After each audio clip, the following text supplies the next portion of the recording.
Good morning sir. मेरा नाम विनय मौर्य। मैं BSc health and physical education का स्टूडेंट हूँ। मेरा रोल नंबर है RX2001A14 और आज मैं जिम्नास्टिक के ऊपर वीडियो बनाया जा रहा हूँ। जिम्नास्टिक, अगर हम जिम्नास्टिक की बात करें तो इंडिया में बहुत कम लोग ही जिम्नास्टिक गेम से फेमिलियर हैं और जिम्नास्टिक वर्ड सुनते ही मोस्ट ऑफ द इंडियन जो लोग जिम्नास्टिक के बारे में जानते हैं उन्हें ऐसा लगता है कि हम आर्टिस्टिक जिम्नास्टिक, इसके बारे में हम आगे बात करेंगे। आर्टिस्टिक जिम्नास्टिक के फ्लोर एक्सरसाइज पे जो डांसिंग मूवमेंट और डांसिंग मूवमेंट से जो परफॉर्मेंस दी जाती है, जिम्नास्टिक बस वही है। बट जिम्नास्टिक इससे थोड़ा सा और आगे भी है, इसके क्लासिफिकेशन भी अलग अलग हैं। इसे हम थोड़ा डिटेल में जानने की कोशिश करेंगे।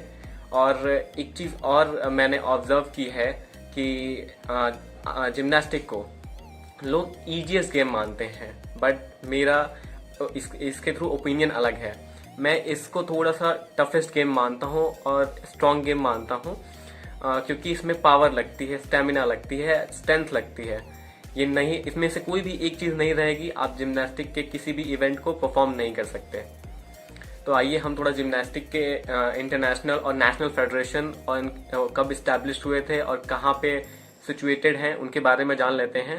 तो जिम्नास्टिक की जो इंटरनेशनल गवर्निंग बॉडी है, जो रूल्स एंड रेगुलेशन बनाती है, वो है the international gymnastic federation, FIG।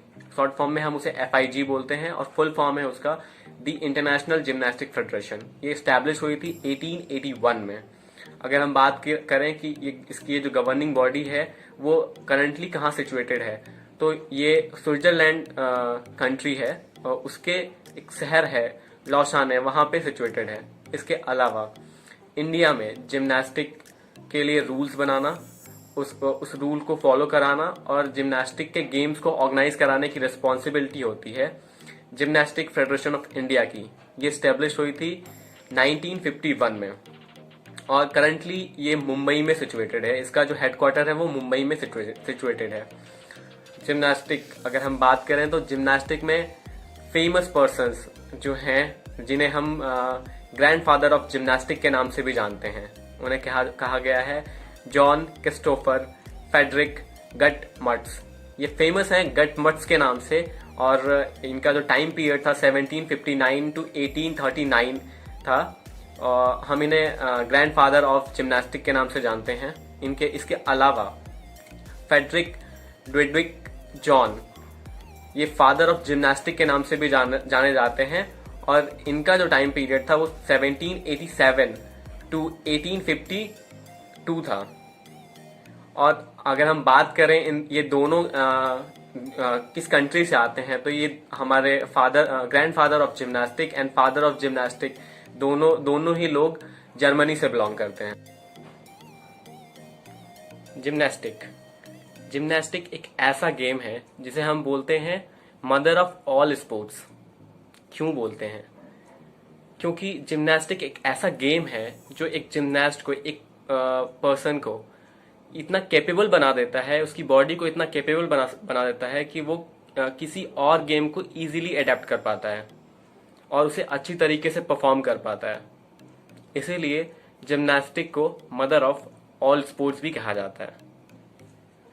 इसके अलावा अगर हम बात करें क्लासिफिकेशन ऑफ जिम्नास्टिक की, तो इसे 6 अलग अलग क्लासिफिकेशंस में डिवाइड करने की कोशिश की गई है, जिनमें से पहला है आर्टिस्टिक जिम्नास्टिक, दूसरा है रिदमिक जिम्नास्टिक, तीसरा है एरोबिक जिम्नास्टिक, चौथा है एक्रोबेटिक जिम्नास्टिक, पांचवा है ट्रैम्पोलिन एंड ट्रम्बलिंग जिम्नास्टिक और छठा है पार्कर इवेंट।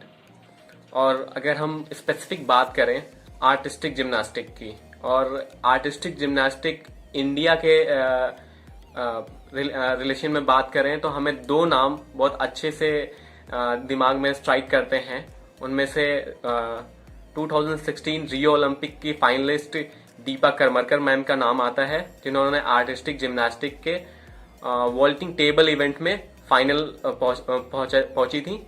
इसके अलावा 2020 का जो टोक्यो ओलंपिक अभी चल रहा है, उसमें प्रणोति नायर मैम आर्टिस्टिक जिम्नास्टिक में इंडिया को रिप्रेजेंट कर रही हैं।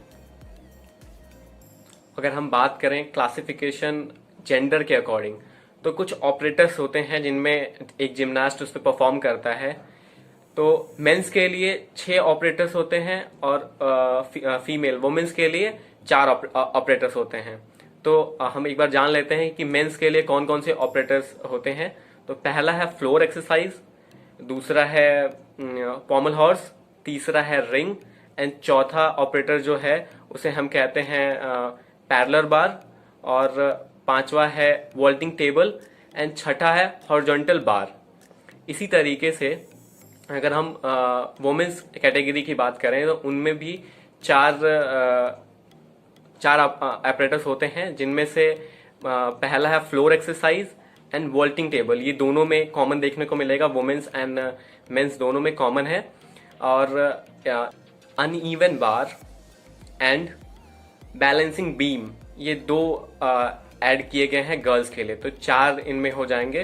पहला था फ्लोर एक्सरसाइज, दूसरी थी हमारी वॉल्टिंग टेबल, तीसरी थी अनइवन बार, एंड चौथी हमारा जो ऑपरेटर था उसे हम कहेंगे बैलेंसिंग बीम। तो ये अलग अलग क्लासिफिकेशन थे जो जेंडर के अकॉर्डिंग ऑपरेटर्स मेंस और वुमेन्स में परफॉर्म करने को मिलते हैं।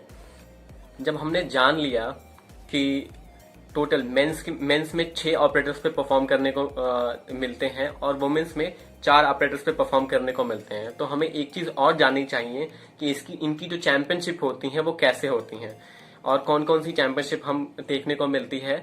तो अगर हम किसी इंटरनेशनल इवेंट की बात करें तो उसमें हमें सबसे पहले क्वालिफिकेशन राउंड खेलना पड़ता है, उसके बाद टीम इवेंट खेलना पड़ता है। हमारी टीम हर ऑपरेटर्स पे परफॉर्म करेगी, या उसके बाद एक चैंपियनशिप होगी एपरेटस चैंपियनशिप।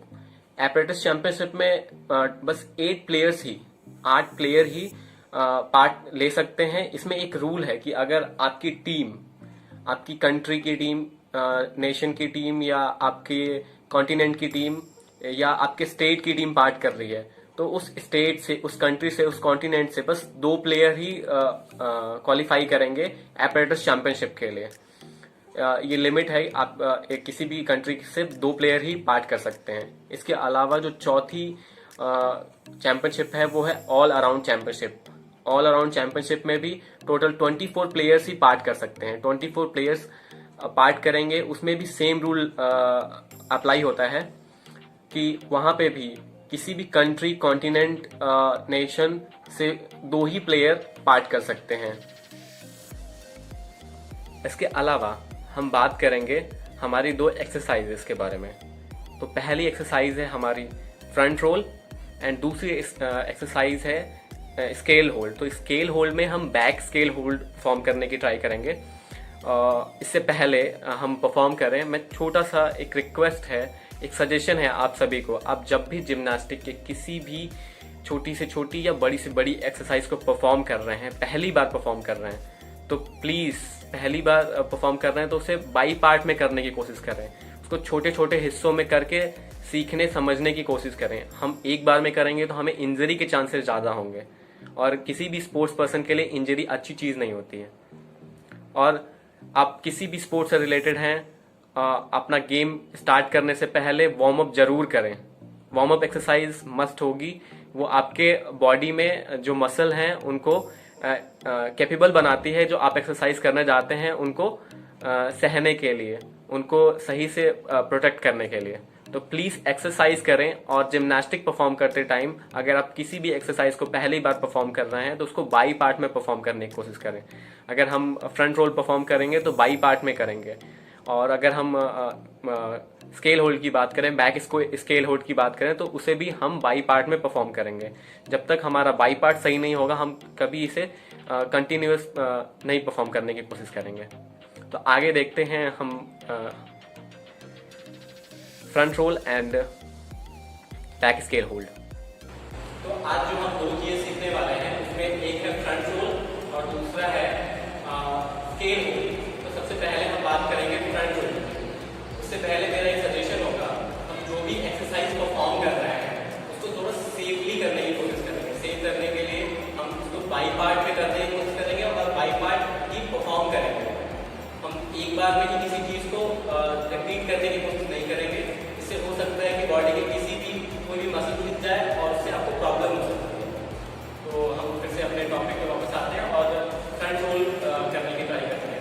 तो फ्रंट रोल को बेसिकली करने के लिए आप पहले बाई पार्ट में समझ लीजिए कि हमको एक स्टांस बनाना पड़ेगा। स्टांस बनाने के बाद हमको बेंड करना है, एक स्टांस और बनेगा, बेंड किया, बॉडी बेंड, देन एक पुश देना है बॉडी को और ट्राई करें कि हमारे स्पाइन के नीचे का जो मसल है वो मैट को टच हो, देन रोल करेंगे। और रोल करते टाइम हमारा जो हाथ होगा वो नी के पास होगा, नी को ग्रिप करेंगे हम। तो बॉडी को हल्का से पुश दिया, control, then up.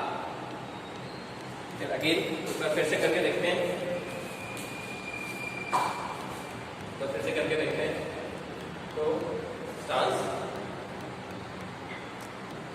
Bend, bend करने के बाद हल्का सा पुश बॉडी को, रोल, देन अप।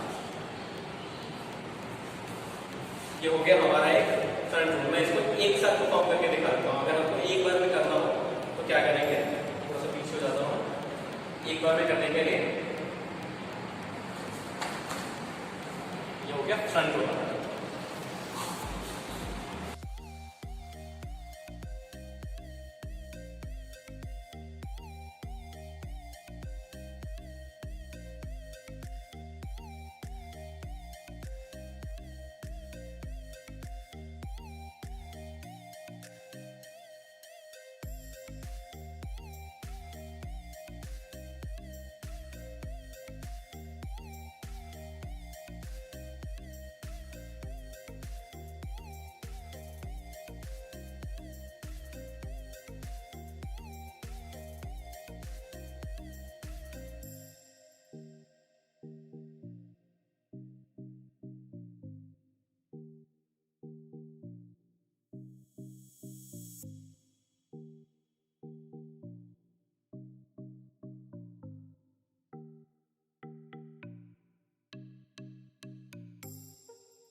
और जो हमारा दूसरा टॉपिक था वो था स्केल होल्ड। स्केल होल्ड में हम करेंगे बैक स्केल होल्ड। उसके लिए भी हम ट्राई करेंगे कि बाई पार्ट में करें। तो बैक स्केल होल्ड के लिए हम पहले स्टांस बनाएंगे, क्लोज करके, या आप चाहें तो थोड़ा सा गैप बना के भी खड़े हो सकते हैं पैर में। देन हैंड अप करेंगे, तो हाथ को साइड में, जो भी आपका पैर स्ट्रॉन्ग हो उस पैर को नीचे ही रखेंगे और दूसरे वाले पैर को लिफ्ट करके बॉडी में एक टी पोजीशन बनाने की कोशिश करेंगे। तो ये टी पोजीशन बनाने के लिए आप स्लोली जाने की कोशिश करेंगे।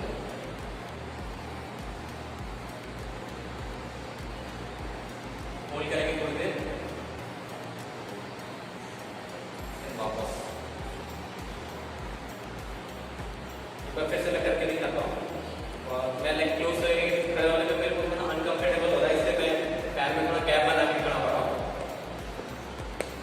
हैंड साइड में up, then slowly movement,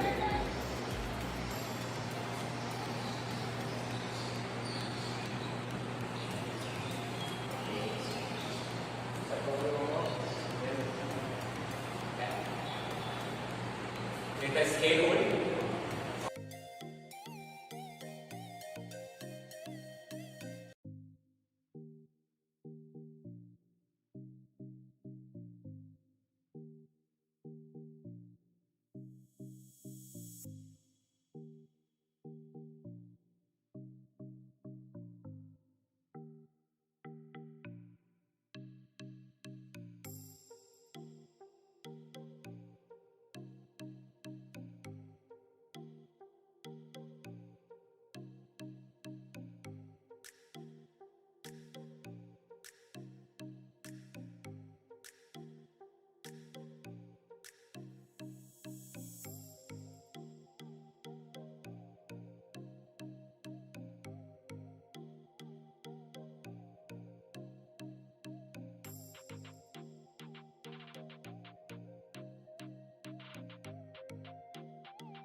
Thank you so much.